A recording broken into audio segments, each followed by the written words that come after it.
আসসালামু আলাইকুম। আবৃত্তি করতে যাচ্ছি আপনাদের সকলের পছন্দের উপন্যাস পদ্মজা। লিখেছেন ইলমা বেহরোজ। আমি পদ্মজা উপন্যাসের দ্বিতীয় পর্ব। বাড়িটা মোড়ল বাড়ি নামে পরিচিত। পদ্মজার দাদার নাম ছিল মিয়াফর মোড়ল। তিনি গ্রামের একজন সম্মানিত লোক ছিলেন। 6 কাঠা জমির উপর টিনের বিশাল বড় বাড়ি বানিয়েছিলেন 4 ছেলের জন্য। 2 ছেলে 16 বছর আগে 1971 সালের যুদ্ধে নিহত হয়েছে। দুজনেই টকবকে যুবক ছিল। আর একজন 8 বছর বয়সে কলেরা রোগে গত হলো। বাকি রইল মোর্শেদ মোড়ল। বর্তমানে এই বাড়ি মোর্শেদের অধীনে, যদিও তিনি থাকেন না সবসময়। পুরো বাড়ির চারপাশ জুড়ে গাছগাছালি। বাড়ির পিছনে নদী। রাত 9টা বাজলেই পরিবেশ নিশুতি রাতের রূপ ধারণ করে। রাতের এই নির্জন প্রান্তর ঝিঝি পোকার ডাকে ছেয়ে গেছে। ঝিঝি পোকার সাথে পদ্মজার ভাঙা কান্না মিলেমিশে ভৌতিক পরিবেশ সৃষ্টি করেছে। মনে হচ্ছে কোনো আত্মা তার ইহকালের না পাওয়া কোনো বস্তুর শোকে এমন মরা সুর ধরেছে। হেমলতা পদ্মজাকে টেনে পাশে বসান। পদ্মজা ডান হাতের উল্টা পাশ দিয়ে চোখের জল মুছে হেমলতাকে বলল, মামা সৌদিতে যাওয়ার আগের দিন আমাদের সবার দাওয়াত ছিল না নানা বাড়িতে? খালামণি ভাই বোনেরা এসেছিল। সেদিন ঢাকা থেকে যাত্রার লোক আসছিল স্কুলে, মনে আছে আম্মা? আছে। উঠোনে ধপ করে একটা আওয়াজ হয়। হেমলতা পদ্মজা কেঁপে উঠল। পূর্ণা প্রেমা দরজায় কান পেতে রেখেছিল মা বোনের কথা শুনতে। হুট করে কিছু পড়ে যাওয়ার আওয়াজ হওয়াতে দুজনে ভয় পেয়ে যায়। দরজা ঠেলে হুড়মুড়িয়ে রুমে ঢুকে পড়ে। হেমলতা বড় মেয়ের সাথে গোপন বৈঠক ভেঙে দ্রুত পায়ে বারান্দায় এসে দাঁড়ান। উঠানে বিদ্যুৎ নেই। হারিকেন চালান। পিছনে 3 মেয়ে এসে দাঁড়িয়েছে। একজন মায়ের 3 মেয়ে নিয়ে একা এত বড় বাড়িতে বাস করাও যুদ্ধ বটে। হেমলতা গলা উঁচিয়ে প্রশ্ন করলেন, কে কে ওখানে? আমি। চিরপরিচিত এই কণ্ঠ চিনতে হেমলতার বিড়ম্বনা হলো না।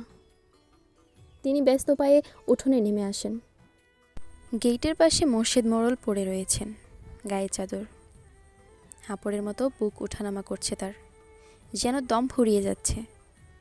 হেমলতা দুহাতে মোর্শেদকে আঁকড়ে ধরলেন। পদ্মজা পূর্ণা দৌড়ে আসে। মোর্শেদের এমফাইসিমা রোগ আছে। এ রোগে অল্প চলাফেরাতেই শ্বাসটানের উপক্রম হয় এবং দম ফুরিয়ে যায়। শ্বাস নেবার সময় গলার শিরা ভরে যায়। 3 মা মেয়ে মোর্শেদকে ধরে রুমে নিয়ে আসে। মোর্শেদ এভাবেই হুটহাট করে বাড়ি ফেরে। কখনো কাক ডাকা ভোরে, কখনো নিশুতি রাতে, বা কখনো কাঠফাটা রোদে। মোর্শেদ মোড়লেই এমফাইসিমা রোগটা ধরা পড়ে প্রায় 7 বছর আগে। মোর্শেদের অ্যাজমা ছিল, আবার ধূমপানে খুবই আসক্ত ছিলেন। ফলে ফুসফুসের এই রোগটি দ্রুত আক্রমণ করে বসে। মোর্শেদ খানিকটা সুস্থ হয়ে রাতে 1টার দিকে ঘুমালেন। পূর্ণা প্রেমার রুমে গিয়ে শুয়ে পড়েছে। পদ্মজা বারান্দার রুমে ঝিম মেরে বসে আছেন। জানালার বাইরে চোখের দৃষ্টি। জ্যোৎস্না গলে গলে পড়ছে। কি সুন্দর দৃশ্য। পদ্মজার মন বলছে মা আসবে তার খোঁজে। পুরোটা ঘটনা শুনতে আসবেই। সত্যি তাই হলো। কিছুক্ষণ পরেই হেমলতা আসলেন। আম্মা, বাতিটা নিভিয়ে দাও, বলল পদ্মজা। কণ্ঠ খাদে নামানো। হেমলতা বাতি নিভিয়ে পদ্মজার পাশে বসেন। পদ্মজা তৈরি ছিল, তবুও অপ্রস্তুত হয়ে পড়ে। খুব অস্বস্তি হচ্ছে। সে গোপনে দীর্ঘশ্বাস ছাড়ল। পদ্মজা তখন 4র্থ শ্রেণীর ছাত্রী। বয়স 10 ছিল। খুব কম বয়সেই তাকে স্কুলে পাঠানো শুরু করেন হেমলতা। সেদিন নানা বাড়িতে সবার দাওয়াত পড়ে। হানিফ চলে যাবে সৌদিতে, তাই এত আয়োজন। পরিবারের মিলন আসর বসে। স্কুল মাঠেও সেদিন নাচ গান অনুষ্ঠিত হয়। বাড়ির সবাই সেখানেই চলে যায়। বাড়িতে থাকে শুধু পদ্মজা, পদ্মজার বৃদ্ধ নানা আর হানিফ। পদ্মজা ঘুমিয়েছিল, তাই বাকিদের সাথে যেতে পারেনি। যখন ঘুম ভাঙে আবিষ্কার করলো বাড়িতে কেউ নেই। মোর্শেদ হঠাৎ করে অসুস্থ হওয়াতে হেমলতা বাপের বাড়িতে উপস্থিত ছিল না। পদ্ম নাকি? পদ্মজা বাড়ি থেকে বের হওয়ার উপক্রম হতেই কানে আসে হানিফের ডাক। পদ্মজা মিষ্টি করে হেসে মাথা নাড়ালো। হানিফের লোলুপ দৃষ্টি তখন পদ্মজার সারা শরীরে ঘুরে বেড়াচ্ছে। এইটুকু মেয়ের ফর্সা চামড়া বিকৃত মস্তিষ্কের হানিফকে যেন বড্ড টানে। আয় তো, আমার ঘরে আয়। সহজ সরল শিশুসুলভ পদ্মজা মামার ডাকে সাড়া দিল।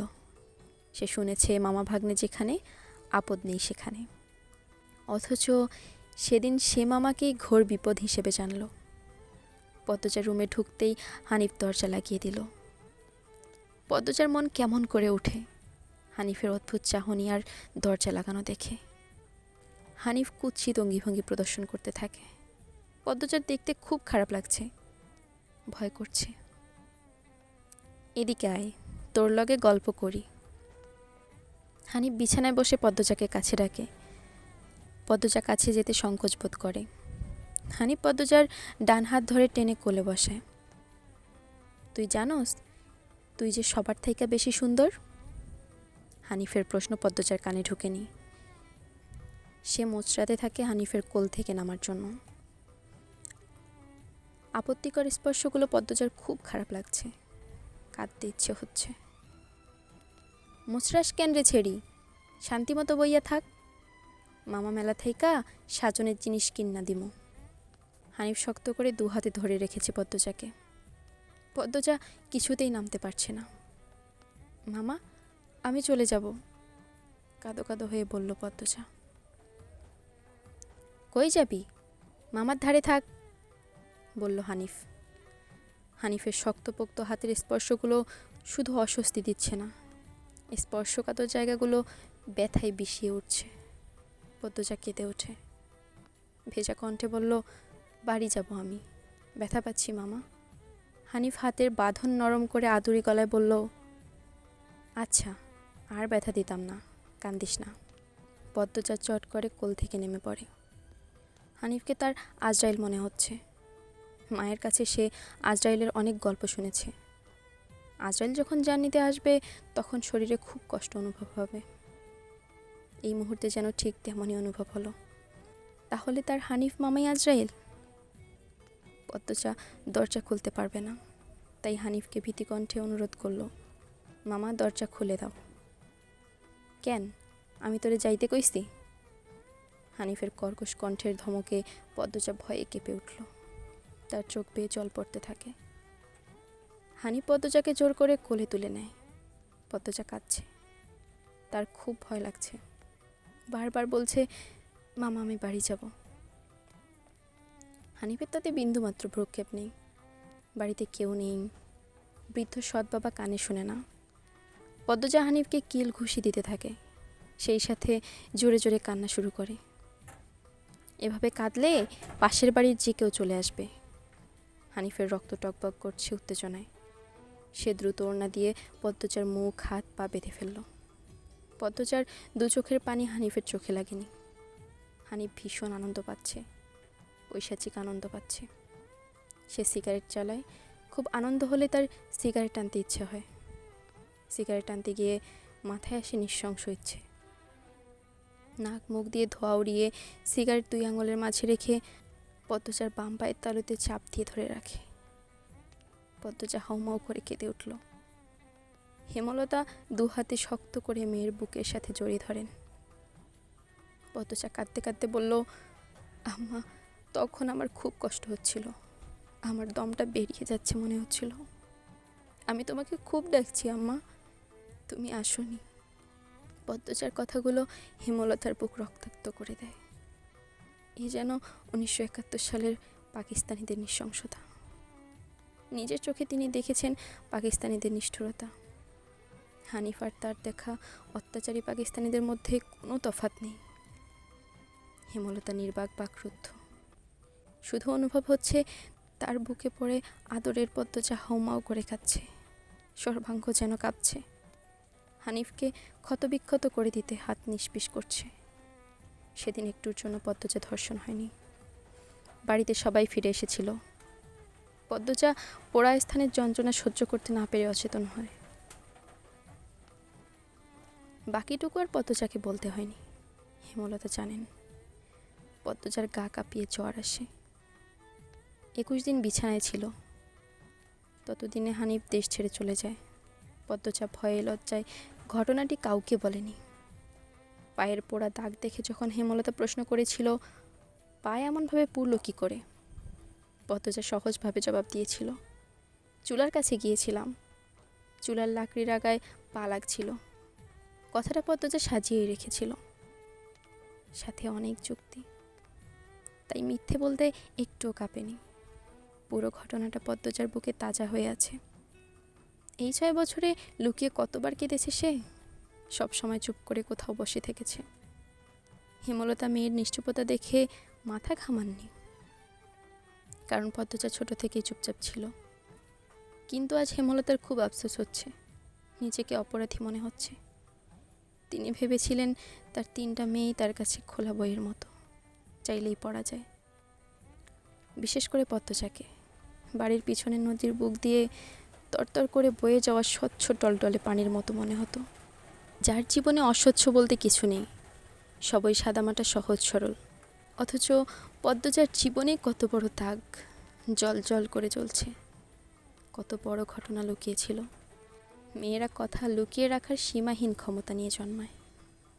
কথাটি নিজের মেয়েদের ক্ষেত্রে মাথায় আসেনি। পদ্মজা শান্ত হলে হেমলতা বললেন, পাটা দেখি। পদ্মজা পা বিছানায় তুলল। হেমলতা পদ্মজার পা কোলে নিয়ে পোড়া দাগটা দেখেন মনোযোগ দিয়ে। রক্ত টকবক করে ওঠে। রন্ধ্রে রন্ধ্রে হিংস্রতা যেন লুটোপুটি খাচ্ছে। এই পোড়া দাগ হানিফের রক্ত দিয়ে মুছব। কথাটি কত সহজ করে বলেছেন হেমলতা, তবুও পদ্মজা কেঁপে উঠল। কি যেন ছিল কথাটিতে, শরীরের পশম দাঁড়িয়ে পড়ে। হেমলতা বারান্দার রুম ছেড়ে বড় ঘরে ঢোকেন। মিনিট কয়েক পর রামদা ছুরি হাতে নিয়ে উঠোনে যান। উঠোনের এক পাশে শক্ত পাথর আছে। ছুরিটা পাথরে ঘষতে থাকলেন সাবধানে। ঘষতে ঘষতে পাথর গরম হয়ে আগুনের স্ফুলিঙ্গ দেখা দেয়, মানে ধার হয়ে গেছে। পদ্মজা বারান্দা থেকে দেখছে, অজানা আশঙ্কায় তার বুক কাঁপছে। হেমলতা বারান্দা পেরিয়ে রুমে ঢুকতে যাবে তখন পদ্মজা উৎকণ্ঠিত গলায় ডাকল, আম্মা। আন্না চাচার এক মেয়ে নিখোঁজ শুনেছিস তো বড়দের মুখে? সেই মেয়ের ধর্ষক হানিফ ধর্ষণের পর পুঁতে ফেলেছে। অলন্তপুরের এই একটা মানুষই এত নৃশংস। আমি তখন ঢাকা পড়তাম, বাড়ি এসে জানতে পারি ঘটনা। আম্মার অনুরোধ আর কান্নায় আমি সেদিন মুখ খুলিনি। এত বড় পাপ চেপে যাই, সেই শাস্তি আমি ধীরে ধীরে পাচ্ছিলাম। আজ পুরোপুরি পেয়ে গেলাম, আমার পাপের শাস্তি শেষ হয়েছে। হেমলতা কথা শেষ করে জায়গা ত্যাগ করলেন। কি ধারালো প্রতিটি বাক্য! হেমলতার মুখ দিয়ে যেন আগুনের স্ফুলিঙ্গ বের হচ্ছে। পদ্মজার মস্তিষ্ক শূন্য হয়ে পড়ে। চলবে? পরবর্তী পর্ব শুনতে হলে অবশ্যই আমার চ্যানেলটা সাবস্ক্রাইব করে দিবেন। ধন্যবাদ।